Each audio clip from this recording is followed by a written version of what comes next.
Thank you very much for that introduction. The only trouble with that, I have to live up to it now.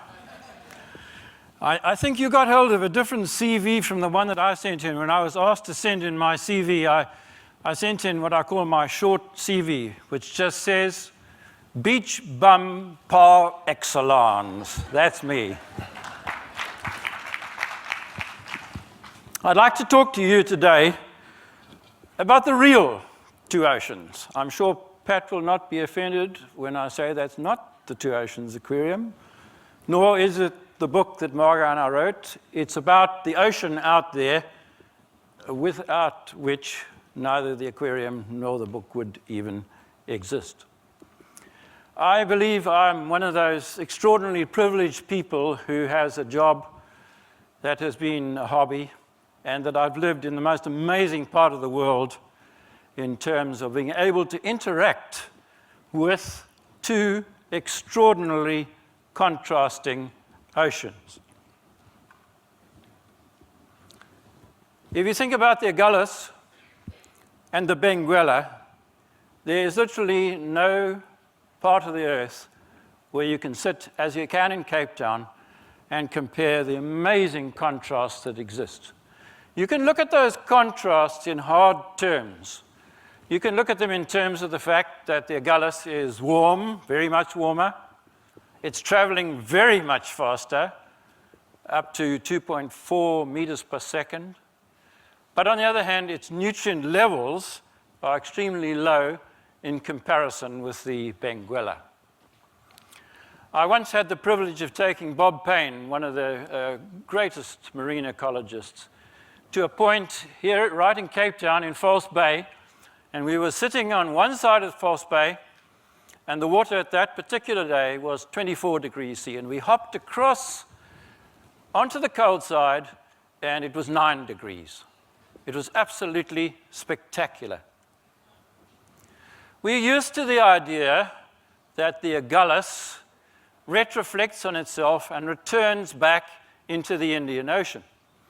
But much more recently, it's been discovered that rings are peeled off the gullis and find their way up across the ocean here and eventually make their way right up to the Gulf Stream and contribute to the giant global conveyor belt of currents that returns deep in the oceans. Now, I mention this particularly because we know that the gullis is warming up. We know that the gullis is speeding up. And we know that the frequency of these rings is intensifying and speeding up.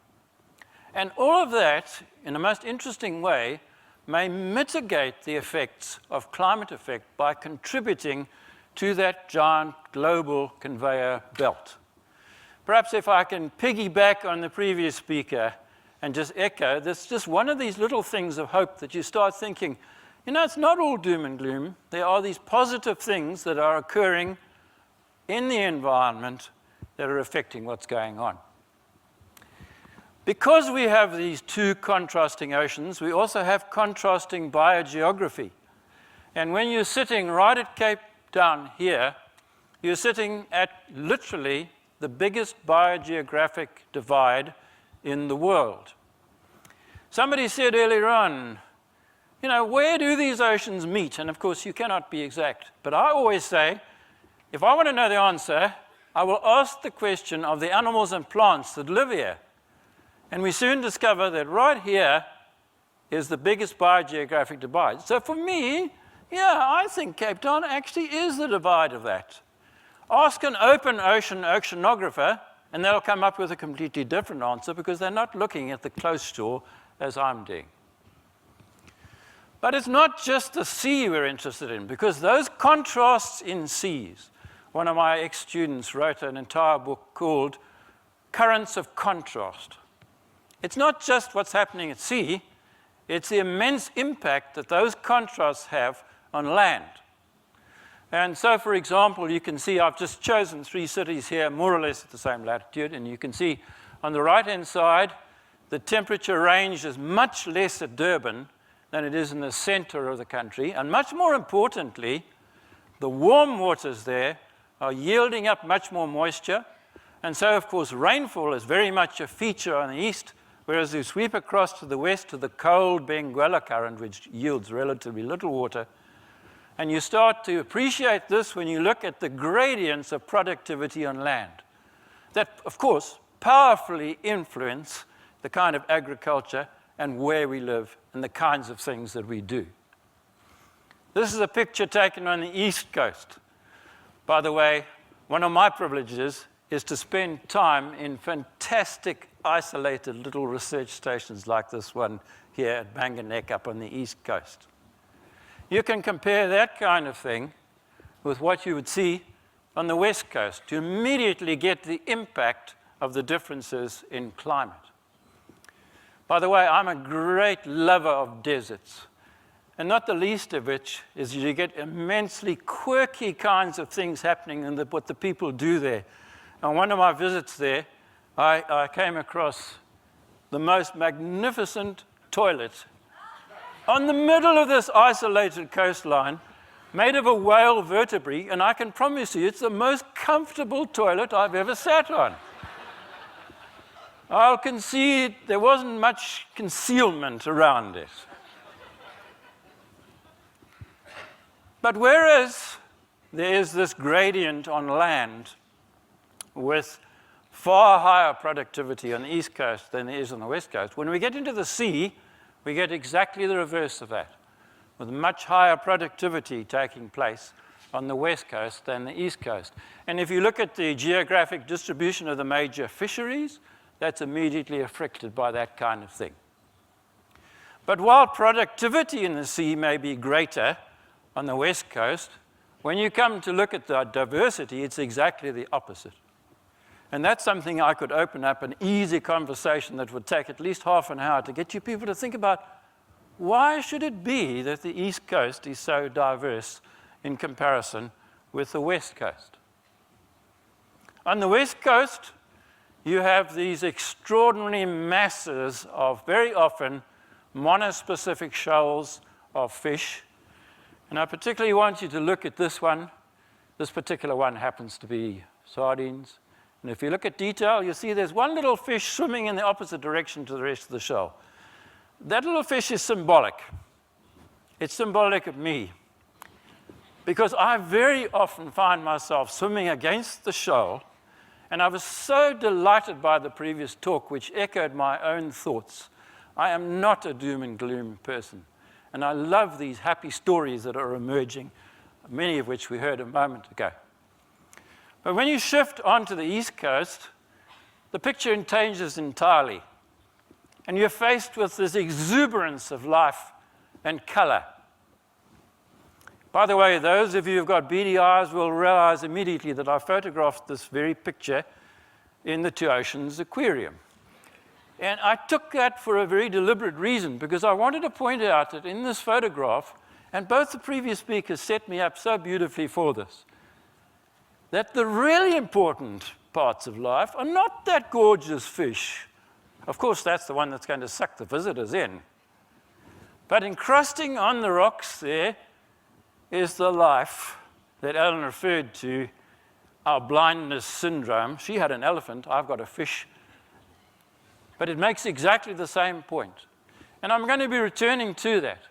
While I was wandering around that aquarium, it occurred to me that Bob Stenick a few years ago advanced the hypothesis that those encrusting corallines, those humble little growths, are likely to thrive under two conditions. One, where there's low productivity, and two, where there's disturbance. And I thought, you know, an aquarium actually constitutes an ideal environment to go and test that very idea out. Because you've got a whole bunch of tanks with different levels of light intensity. And so I shunted around there, and then I got a bit more sophisticated and got some of the volunteers to take some measurements of light intensities. And sure enough, if you're in a low light tank, those encrusting corallines are practically the only thing that's growing there in terms of plant life. Whereas you move across and you start to get more of the foliar, elaborate greens and browns and so on growing in those tanks. And then I remembered that a few years ago, the aquarium had a catastrophe. And that catastrophe meant that they had to remove all of the fish from the kelp tank. And the most extraordinary thing happened. Because while fish were there, those fish were continually nibbling. And here you can see the encrusting corallines shown very well. But when those fish were removed from the tank to allow the repairs and so on to go on, the tank turned within days into one that was completely covered with foliar algae. And 3 weeks later, after everything has been sorted out and fish had been returned, and of course the damn aquarists couldn't resist going in there and destroying my natural experiment by removing the seaweeds. If you could control aquarists, you could do some fantastic research in aquaria. But change is happening. Some of that change is thoroughly negative. Some of it's neutral. Some of it actually can be interpreted as very much positive.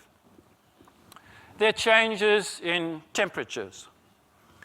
And when you start to look at the small scale kind of picture around southern Africa, you discover that most of the waters are warming. But close on the south coast here, that's not the case at all.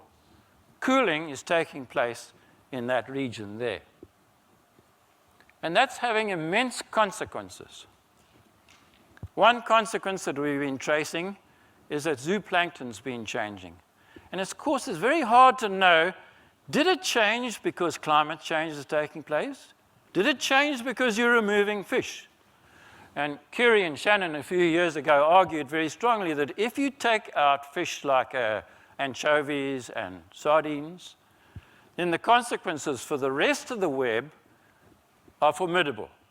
They're consequences that go up the food web to the predators, because they are negatively affected if you're removing their food, and down the food web, because the zooplankton benefits if those fish stocks are reduced. And of course, if zooplankton benefits, what happens to the phytoplankton?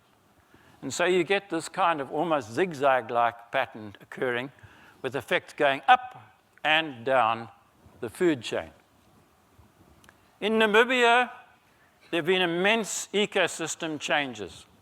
And one of those changes has been the appearance of enormous numbers of jellyfish. And research on those very jellyfish is being undertaken in the aquarium here. For example, on the life cycle stages that is going on, including the ephydra. By the way, just look at that. Isn't that just the most stunning photograph when you look at it for sheer beauty of these microscopic little life cycle stages of the jellyfish? While I'm on this slide, I really want to pay another tribute to the aquarium, and that's to the background boys who keep the extraordinarily high quality of water going all the time there. Without that kind of operation going on, it would be impossible to do this kind of research. I incidentally have a rather personal connection with some of these jellyfish. Just outside the aquarium, this species was discovered and was named after me. And I was not quite sure whether the person who named it was aware of the fact that this animal nearly killed me. I had it wrap around me once when I was diving, and my heart stopped. And I literally thought, this is it. I started counting, 1, 2, after 27, that's a long time. I got really worried, but I guess I made it after all. Geographic shifts. This builds on what we heard earlier on. There have been enormous changes taking place around our coastline, including the shifts of the pelagic fish from normally occurring predominantly on the west coast to shifting onto the south coast. And the consequences of that for things like penguins are enormous. Here's a photograph taken in the 1930s of Dustin Island, and I went back myself there. Boy, those two photographs say more than a million graphs are ever going to do. What about the rock lobsters? Well, they're also on the shift, and they're moving progressively from the west coast, and their numbers have increased on the south coast, where they were originally very rare. And that movement is typified here into the movement just to the southeast of where we are sitting now. In the process, those lobsters have attacked things like urchins and grazers, such as this giant winkle. And those grazers have in turn been completely annihilated. The urchin population has collapsed. The original abundance is here. They've virtually disappeared. And more importantly than that, and now you come back to my beloved encrusting corallines that I mentioned, because you will see that in the background there, in the presence of urchins and other grazers, those encrusting corallines are abundant. Remove the grazers, and your corallines disappear and become smothered. And now I want you to look really closely at that detailed photograph there, because I'm going to drop in on top of it those circles, and each circle there is surrounding an abalone recruit. Now, in other words, if you remove the corallines, you have removed the very habitat that the abalone recruit to. And if you remove the urchins, you remove the protective cover that is provided to juvenile abalone. So this is not just something that's of ecological curiosity incidence, it's something that's powerfully influencing the entire commercial enterprise, because all of those juvenile abalone are disappearing from the situation. So they too are on the way out. So this is what's happening to the system here. On the left you have before the movement of lobsters. On the right you have after the movement of lobsters. And maybe you can see it more easily here by dropping in what's happening. On the left-hand side, lobsters not common originally, grazers therefore abundant, seaweeds controlled, corallines abundant. And the complete flip-flop of that ecosystem that has taken place on the right-hand side after the arrival of the lobsters. We've called it a lobster invasion. Maybe that's a little unfair on the lobsters, but it kind of catches something of what's going on. So now I'd like to just mention some research that's been done by students of mine. The first could not have been done without the Two Oceans Aquarium, and that was by Laura Atkinson, and she asked the question, what would happen if you were to introduce lobsters into the kelp tank, which at that stage, and still does, have some enormous predatory fish that were present? And the answer was pretty dramatic. Within 20 minutes, if the lobsters were tethered in the center of the tank, they were dead. If they could go and hide in crevices, they lasted a bit longer, but they were still in trouble in that tank with those hectic, large predators. Now that started a thought process that was completed by another student of mine. And that was to say, but hang on a second, what did fish used to look like in the wild? Was the population originally at a level where it would have stopped that lobster invasion from taking place? And so another student of mine, Laura Blamey, by the way, you've got to admire the gorgeous girls that I work with. And she produced a mathematical model that asked that very question. Would the invasion of lobsters have taken place if large fish had still been present in the system? Because we know that those fish stocks have been reduced down to the staggeringly low figure of approximately 5% of the pristine level. That's shocking. So here are her models. First of all, let's ask what would have happened to the lobsters. Well, you can see on the right-hand side there that with the modern population of fish, the depleted stock in other words, the lobsters could have survived, and that line almost exactly mimics the real line of real data for what actually happened. The red line says what would have happened if you had had a pristine population, which you'd have had around about the early 1900s. What would have happened to the urchins? Well, if large fish had been present, they would have controlled the lobsters, and the urchins would have survived. The real line, the current blue line, says they didn't survive. They were exterminated from that area where the lobsters invaded. What would have happened to abalone? Well, the abalone is a little bit more devious because, of course, the abalone is also being heavily poached.